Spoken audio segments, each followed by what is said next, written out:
Hozirgi videoyimda mana shu narsani aytgan edim do'stlarim.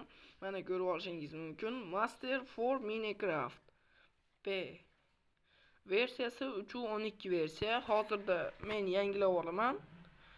Yangilab olish uchun kirgan edim. Sizlarga shu narsani ko'rsatib qo'ymoqchi bo'ldim va shunga kirdim. Qiynalib yurmanglar do'stlar. Shuni tortganingizdan so'ng Telegram kanalimga o'tib, Telegram kanalimni silkasini tashlay olmadim do'stlar, chunki ba'zi vaziyatlar bo'lib qoldi. Shu sababli o'zlaringizga ko'rsatib qo'yaman. Telegram kanalimning silkasi hozir 1 minut do'stlar.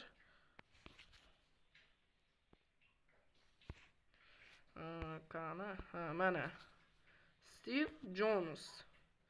Mana Steve Jones ko'rib olishingiz mumkin. Shunga modlar tashlayman do'stlar. O'tib bemalol modlarimni yuklab olishingiz mumkin. Keyingi videolarimda qaysi modni obzor qilaman. Vobshim zo'r modni obzor qilaman do'stlar. Keyingi videoyimda u modni ko'rsangiz prosta wow do'stlar. O'sha modni obzor qilaman. Mana bu modlarni hozirchalik mana bu modlarni tashlab qo'yganman. Mana shu modlar, xullas wow, kirib ketdi. Xullas videoni shu joyda to'xtataman do'stlar. Xayr, salomat bo'ling.